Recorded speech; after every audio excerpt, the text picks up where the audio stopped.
December 18th, I got shipped up to Terrace Emergency Hospital because after I had my miscarriage, I was still carrying the afterbirth in me, and it was poisoning my blood and poisoning my body. So the doctors had to operate on me and get it out and stop the bleeding because I was bleeding to death for a week.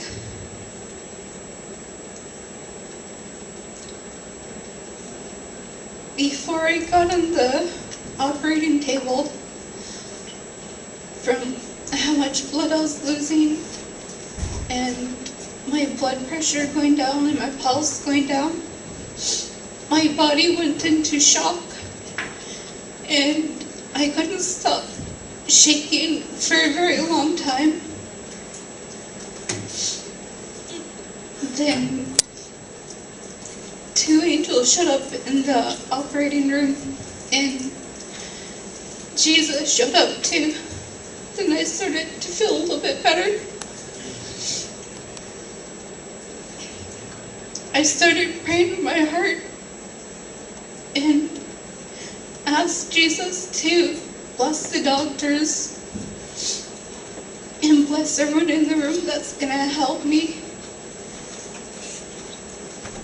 Then my body slowly started coming out of shock.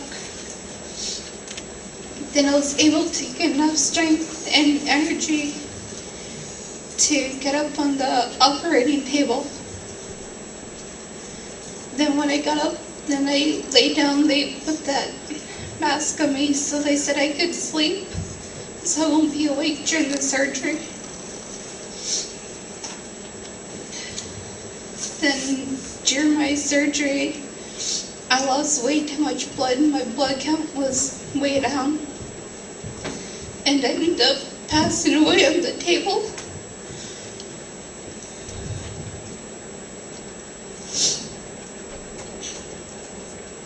The awesome thing though is when I died,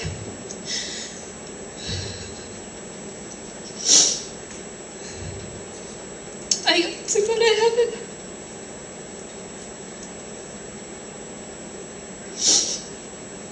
I was greeted by 4 people. I was greeted by my son Jay, the one who I lost during my miscarriage. The second one I was greeted by was my Auntie Fran Johnson, my mom's sister that passed away. And the third one that I was greeted by was my Granny Edna Green, and I never ever got to meet her because my mom was a teenager when she died.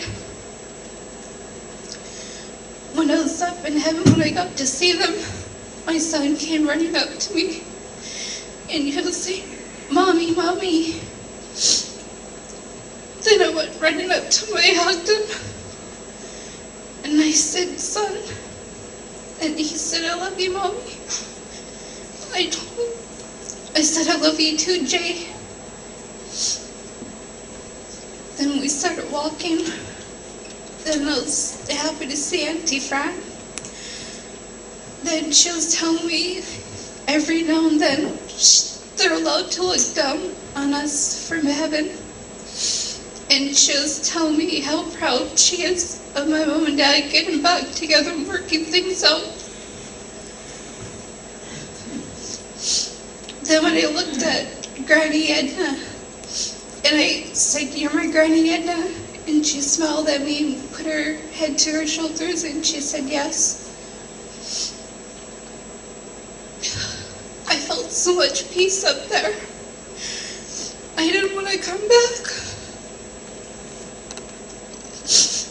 I told Jesus, I said, "I want to stay here."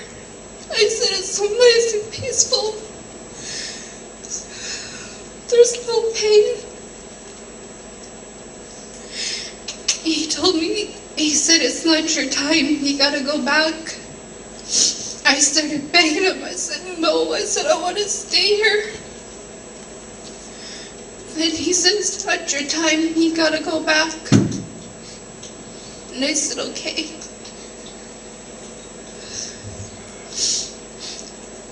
Then before he sent me back, he said, I want you to give 2 messages. He goes, 1 personal one to your dad, and 1 for everybody to hear. And I said, okay. I said, I'll do that. He told me, he said, tell your dad that I'm proud of him. Don't lose your faith. You're doing a good job. Keep it up. Keep up what you're doing. I said, okay. I said, I'll tell him. Then he told me the second one. He said, tell my people that I love them and I'm coming back soon. And when I heard that, I got so excited, and I was waving my arms around, and I was all excited. I said, when are you coming back? When are you coming back? He said, I can't tell you. Then he said, tell my people I love them, and I'm coming back soon for them. I got so excited again. I said, when are you coming back? He said, I can't tell you that. Then I wanted to wander around more, but it wasn't my time to see the rest of the family. He told me I had many family from my mom's side, my dad's side, and I was so excited. I was saying, who is it? I goes, I want to see them. I want to go meet them. But he wouldn't let me. Then when we started walking again, I heard my dad praying. And when the prayers were going up into heaven, 2 angels were flying around, gathering all the prayers. And all the prayers that go to heaven, there are on tablets just like what Moses had on his 10 Commandments. And these prayers had wings, and one just about fell. Then the angel flew quickly and grabbed it before it fell on the floor. Then I heard my dad stop praying. Then when he was finished, then these 2 angels were so happy. They had their prayers. Then they handed it to Jesus. They were carrying it, and they passed it to him. Then Jesus was so happy. He was going through the whole thing. He said, yes, I'm going to answer this. I'm going to answer this. I'm going to answer all these prayers. I said, okay. Then before he sent me back, he was telling me that he's preparing a place already for me and my family.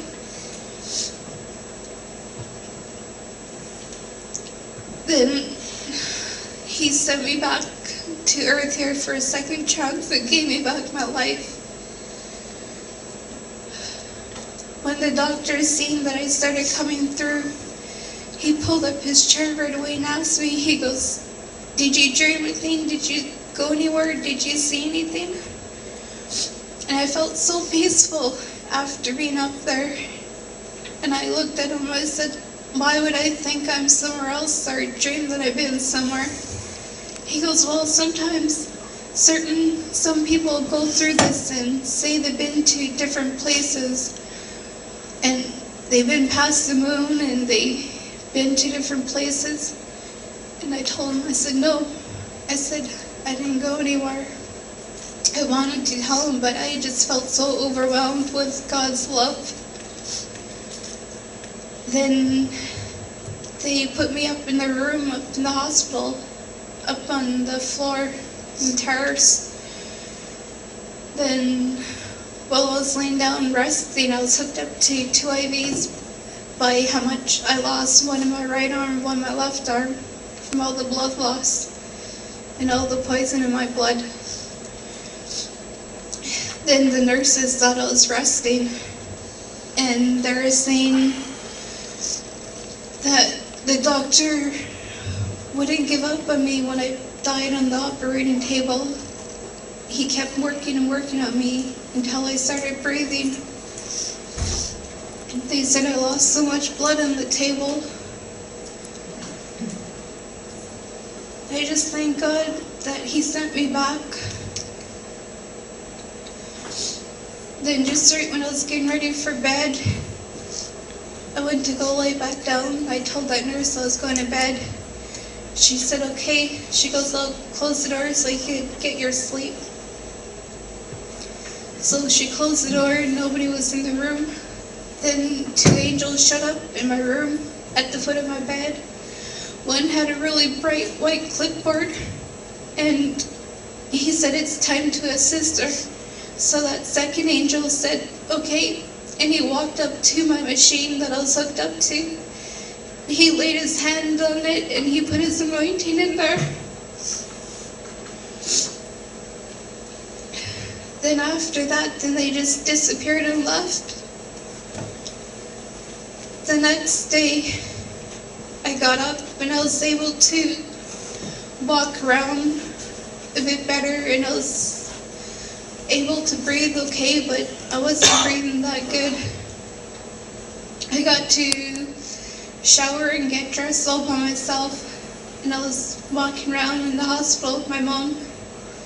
Then the doctor came and he's seen that, and he's saying how good I looked compared to my condition from the surgery. And he had tears in his eyes, and he was choked up and he was asking how I feel. I told him, I said, I feel really good. I told him that I felt good.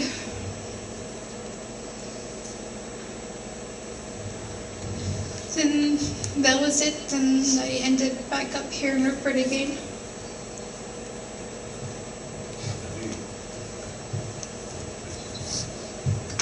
Love you, Angel. Let me close to you.